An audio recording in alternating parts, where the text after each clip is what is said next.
This is the IELTS listening test. You will hear a number of different recordings, and you will have to answer questions on what you hear. There will be time for you to read the instructions and questions, and you will have a chance to check your work. All the recordings will be played once only. The test is in 4 parts. At the end of the test, you will be given 10 minutes to transfer your answers to the answer sheet. Now turn to Part 1.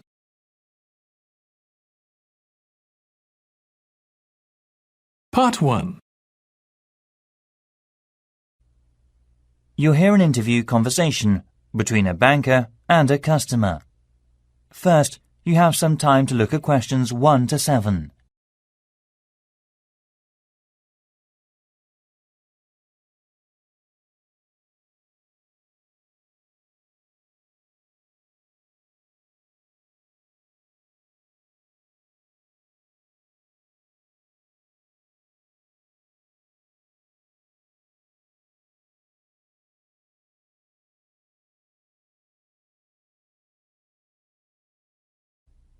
Listen carefully and answer the questions 1 to 7. Hi, can I open a bank account, please? Sure, come on in. Make yourself at home. I'll just get some details for you. It won't take long. OK, right. What kind of account do you want? A deposit account. OK, I've got the application form here then. Have a look at this leaflet. We have several types. I've decided on the one called Classic. Good, that's fine. Can I have your full name, please? Yes, it's Jonathan Fox. That's Jonathan.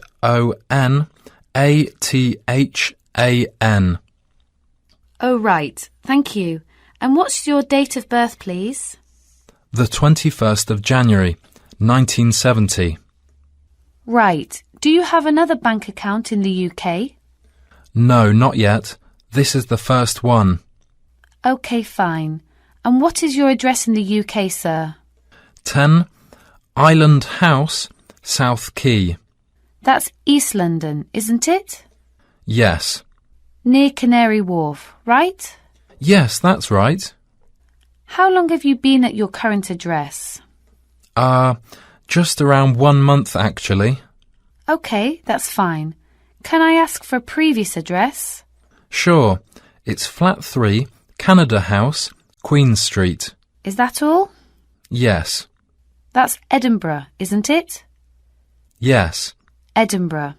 OK, thank you. Do you have a daytime telephone or mobile phone number? Yes. I think the number of my office, it's 0207 235 6735. Would you like my home phone number too? Yes, please. It's 0204 675 1222. Lovely. Before you hear the rest of the conversation, you have some time to look at the questions 8 to 10.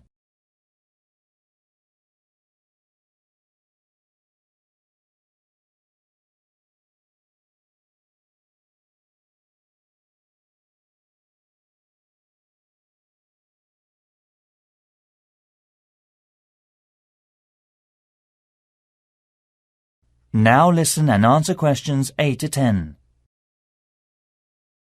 Right. What do you do for a living in the UK, sir?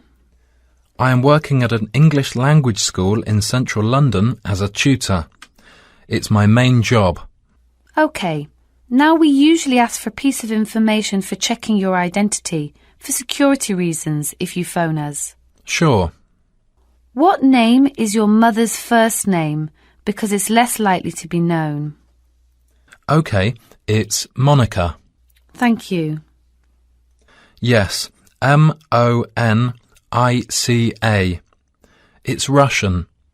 OK, good. And how much would you like to open your account with? I've only brought £1,000. OK, fine. How often would you like to receive bank statements? I won't be needing bank statements. What about an online banking service? OK, just a moment, please.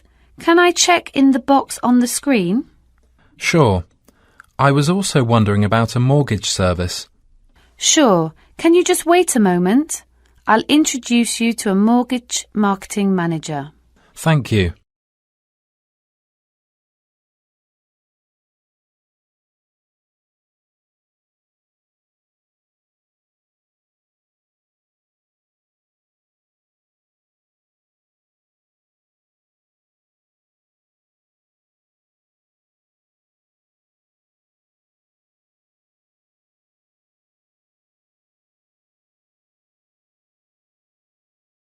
That is the end of part 1. You now have 1 minute to check your answers to part 1.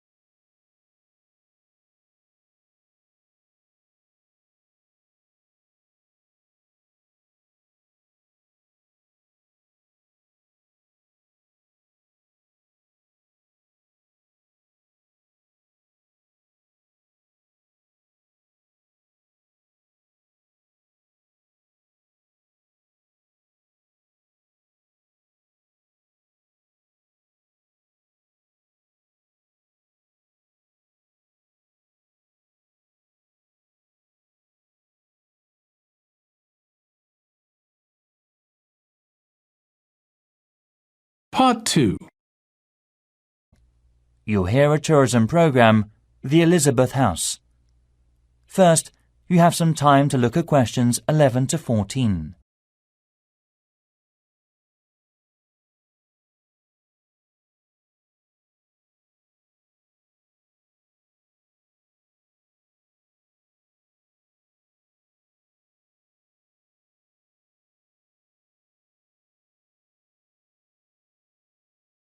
Now listen carefully and answer the questions 11 to 14. Hi everybody. Good to see you again. This morning I'll tell you about the Elizabeth House in Canterbury, once home of the famous carpenter Jonathan Owen. He bought the house in 1965, although he had first seen it 5 years earlier. Actually, he was interested in the house as a traditional flat in England, and he paid £5,000 for it without a second thought, because of it having standard and regulation building methods during the Middle Ages in the UK. At that time, he had worked at the University of Canterbury as a head carpenter who managed with a small building company. His professional success was abundant, but his family life wasn't so successful. His parents had suffered from diabetes and mental disease, and his brother Dan was ill with pneumonia. Moving to Elizabeth House, he started his new life. Jonathan considered the home a pure example of traditional East England country house and did some of his successful building structure work here. The backyard and garden of the house became calm and peaceful. The materials used to make the wall, chimney and roof were collected from the local area. Most of all, oak trees were in the front of the main gate. Before you hear the rest of the programme, you have some time to look at the questions 15 to 20.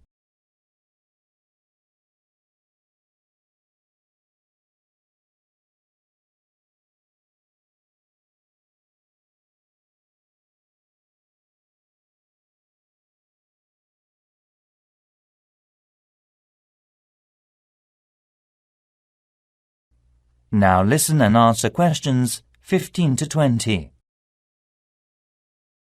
As you go up the path, there's the rose garden on your right, and you will find to your left an area which has interesting types of sunflower as well as some lovely carnation. It is known as the sun rainbow and was designed by his brother Dan, who had studied gardening arts in Paris. The next destination is the Japanese footbridge, with exotic Asian mountain plants and fruit growing on it. Follow the path round to the second corner, and on your left you will see the entrance to the pear tree with its 200-year-old branches go through the path until you've reached the front of the house. Now I'll give you a couple of hours to wander around this lovely building. Your tour guide will introduce and explain about its history and viewpoints to you. If you need to buy any of Jonathan's handbooks or other souvenirs, you can enter the house where you'll find the shop, which is located between the path and the watermill. I expect by this time you may also be in need of a rest and some refreshments from the snack bar. If you have a break, there is a lovely walk down towards the River Cotton. This is the best view for visitors. You can cross the field which spreads along the path close to the windmill. In autumn, this area will open a small event or festival which is definitely worth a visit. It is familiar a good place for growing strawberries. Every season most of the residents are ready to make local produce. Also, the local council helps to improve the grape festival by promoting and marketing it through online and offline methods. Last year, around 100 tons of grapes were harvested and sold at the city mall. We'll now have a good chance to see an orchard behind the house.